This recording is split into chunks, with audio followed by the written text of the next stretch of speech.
Good afternoon dear students. जैसा कि आज हम लोग स्टील स्ट्रक्चर्स में सेकेंड लेक्चर पढ़ने वाले हैं, डिस्कस करने वाले हैं। तो अभी तक हम लोगों ने ये डिजाइनिंग ऑफ स्टील में जो डिजाइन ऑफ स्टील स्ट्रक्चर्स में जो चीज़ें पढ़ी हुई थी, आज उसी को आगे कंटिन्यू करते हुए आज हम लोग नेक्स्ट लेक्चर जो पढ़ेंगे, इसमें देखिए सबसे पहले हम लोगों को देखना क्या है। अभी तक हम लोगों ने स्टील के बारे में डिस्कशन किया था, उसकी प्रॉपर्टीज को देखा था हम लोगों ने। आज जो हम लोग देखने वाले हैं वो है लोड ऑन स्ट्रक्चर, कि जो भी आपका जब स्ट्रक्चर्स बनाओगे, लोड ऑन स्ट्रक्चर।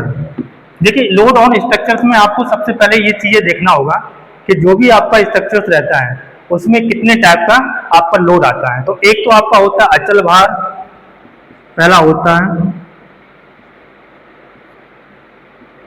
अचल भार जिसको हम लोग बोलते हैं डेड लोड।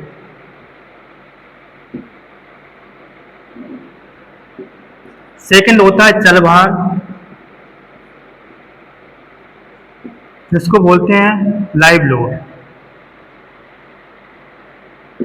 ये चीज आई होप आप लोगों को समझ में आ रहे होंगे। इसके बाद हमारे पास होता है विंड लोड जिसको पवन भार बोलते हैं हम लोग।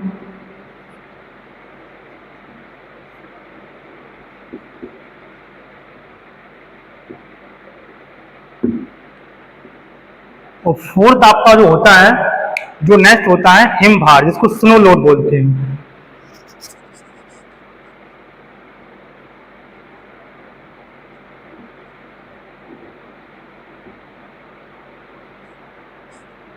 और नेक्स्ट जो आपका होता है वो होता है सीज्मिक भार, भूकंप भार।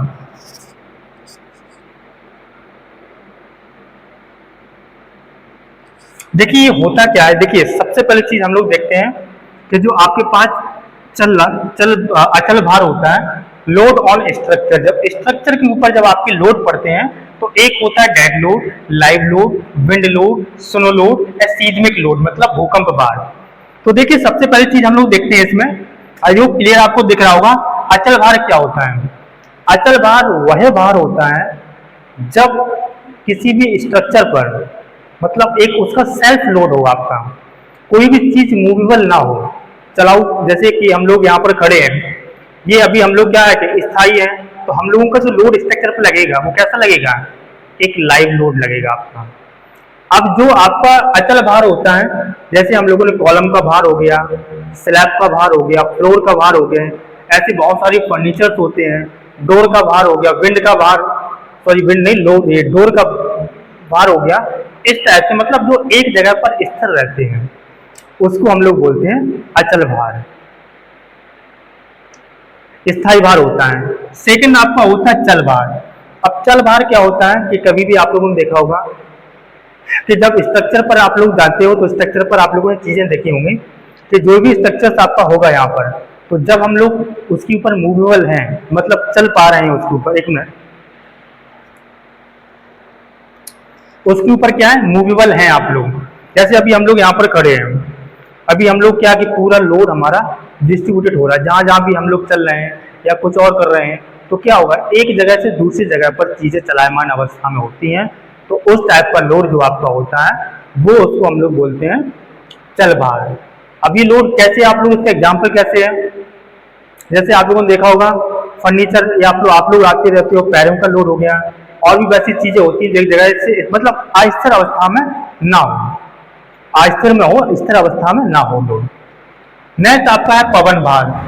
पवन भार में क्या होता है, विंड लोड जिसको हम लोग बोलते हैं। देखिए हवा का भी लोड होता है, कभी कभी जब भूकंप आते हैं तो विंड लोड इतना, मतलब प्रेशर होता है उसके अंदर कि अच्छी अच्छी चीजों को उखाड़ देता है। कभी भी आप लोगों ने देखा होगा जब भी आंधी तूफान आपका आता है तो जो भी बिल्डिंग के आसपास की चीजें रहती हैं वो भी उड़ जाती हैं आपकी, उसकी विंड अपने साथ ले जाती है, तो उसका भी कहने की बिल्डिंग के ऊपर लोड लगता है। तो उस बिल्डिंग को लोड को बेयर कराने के लिए हम लोग बहुत सारी चीजें भी अपनाते हैं। तो विंड लोड मतलब एक हवा का लोड हम कह सकते हैं।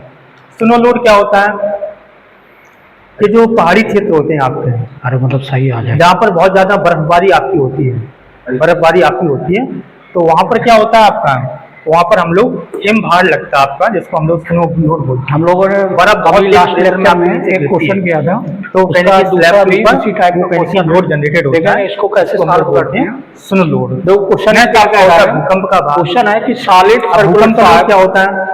कभी भी आप लोगों ने देखा होगा 75 जब बहुत तेज भूकंप आता है, किलोवाट बिल्डिंग पावर अच्छी से अच्छी बिल्डिंग आपकी 200 मिल जाती है, आरपीएम मिल जाती है ना आपकी।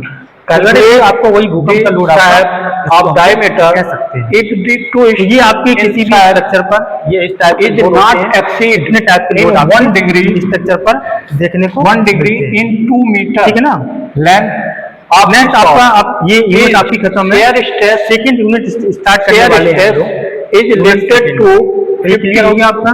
मेगा पास्कल मेगा न्यूटन पर में हम लोग पढ़ेंगे square DSS, taking G equal to DSS 100 second है आपकी, giga newton per metre square. अब हम लोग इसमें बोलते हैं क्वेश्चन repeated में हमें क्या क्या गिवन है, तो सबसे पहले हम क्या लिखेंगे, गिवन डाटा।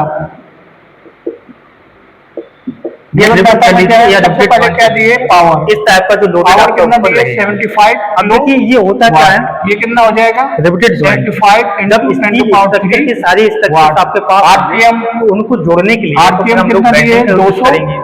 वेल्डिंग से तो सारी चीजें पॉसिबल है, RPM सारी चीजें आप लोग वहाँ पर और क्या गिवन है, हमें हम डायमीटर लोग क्या करते निकालना है। हैं, वहाँ पर रिबिट होती है छोटी छोटी टाइप की फिर रिबिट। इसके बाद क्या दिए, टू रिबिट से चीजें बिल्कुल फिक्स इज नॉट एक्सीड। अब रिबिट का जैसे हम डायग्राम बनाते हैं, हमारा कितना दिए, जैसे ये 1 आपकी- डिग्री। इसको रेडियन में चेंज करेंगे, पाई पाई ये 1 रिबिट है आपका होगा। इसमें क्या, ये आपका पूरा शेप है आपका, इस शेप है आपका।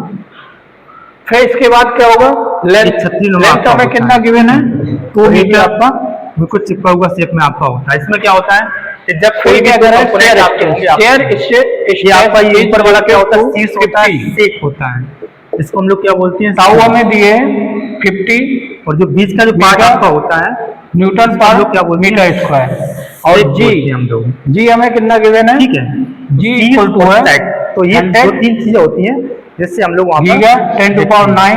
अब डिफरेंट टाइप में डायमीटर होता है, तो इसका एग्जांपल मैं आपको बता दूं यहाँ पर। इसमें एग्जांपल ये है क्वेश्चन आपका। में हमें सबसे पहले ये क्या हमारे given पास लग रहा है, क्या ठीक है, ये अभी ठीक है फ्रीली है, क्या कोई निकालना दिक्कत है, तो सबसे पहले इनको जब हम लोग फिक्स करना होगा पावर तो क्या होगा और कि एक रिबिट को आरपीएम ये आपका है, तो सबसे पहले क्या रिबिट को करेंगे, हम लोग क्या करेंगे, यहाँ पर फिक्स कर देंगे 2 पाई। तो रिबिट क्या होगा, 2-3 रिबिट आपको लगाना पड़ेगा। तो कहने के ये 60 प्लस 3 आपको जो फ्री दिख रहा है 1000 मूवेबल नहीं होगा। इससे पहले हम लोग क्या निकालेंगे, रिबिट कभी कभी तार का हमें क्या इससे फाइंड आउट हो जाएगा, लेकिन फिर उसके इसके बाद हम लोग होते हैं, टार्जन इक्वेशन क्यों होती है आपकी, इसको सॉल्व उसकी भी करेंगे। हम लोग स्ट्रेंथ को चेक करते हैं, डिफरेंट टाइप की डिफरेंट डायमीटर की मार्केट में आपको ये रिबिट देखने को मिल जाती है। नहीं ठीक है, नीचे वाला अब जैसे एग्जांपल मैं आपसे कहूँ कि फैन है आपका, फैन चल रहा है, इसकी जो पंखुड़ियां होती है उनको जोड़ने के लिए जो हम साइड पे कितना जा रहा है ये सी शेप में आपको देखने को मिलेगा।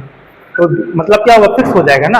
अगर यही चीज अगर हम बोल्ट से कसना होगा तो क्या होगा, ये मूवेबल हो जाएंगे, रोटेट हो जाएंगे आपको।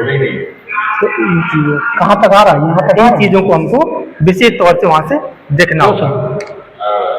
अब इसमें हम लोग देखते हैं क्लासिफिकेशन ऑफ रिबिट। अरे क्वेश्चन रिबिट में कितने करते टाइप की आपकी होती है, ये यहाँ पे क्लियर है टॉपिक आपका। नेक्स्ट हम लोग देखेंगे इसमें टाइप सीड्स के आकार, टाइप्स ऑफ रिबिट, यहाँ तक टाइप ठीक है। ऑफ रिबिट। अब ठीक है। इस रिबिट में देखिए आप लोग कितने टाइप्स है, तो पहली अकॉर्डिंग टू आपका इसके बाद हमें ये क्या दिए हैं, ये मतलब पावर एक आकार के अनुसार फॉर्मूला है P P equal to 2 pi NT upon 60 into 1000। इससे हमें क्या फाइंड आउट हो जाएगा, आकार तो के P इसका अनुसार। कितना दिए हैं 75 मतलब into क्या है कि 10 to आप power उसकी 3 shape और size को into देखना होगा। 2 पाई रिबिट एक तो ये होती है Speed उसका इसकी shape, कितनी है, size 200 टाइप का होगा। पहली रिबिट जैसे into मैंने आपको torque बताया हमें कि निकालना है। आपकी ये इस टाइप का रहेगा 60 आपका, into इस टाइप की 1000। एक रिबिट आपको तो इससे टॉर्क कितना आ जाएगा, यही तो बताया था ना आपको मैंने। इसको कैलकुलेट करेंगे, टॉर्क कितना आ जाएगा, सीधी रेखा होती है, इस टाइप में एक रिबिट आपको देखने को मिल जाएगी। सेकंड जो आपकी होती है, इससे टॉर्क एक रिबिट कैलकुलेट जैसे हम लोगों करेंगे ने बनाया 35 21 न्यूटन मीटर। ये हमें यहाँ से टॉर्क हमें क्या हो जाएगा, फाइंड आउट हो जाएगा, यहाँ से निकल आएगा। फिर इसके बाद एक रिबिट आपको इस साइज में मिल जाएगी, हमें निकालना है डायमीटर, तो टार्जन ठीक है, इक्वेशन में यूज और एक करेंगे। रिबिट आपको देखने को मिल जाएगी इस शेप में।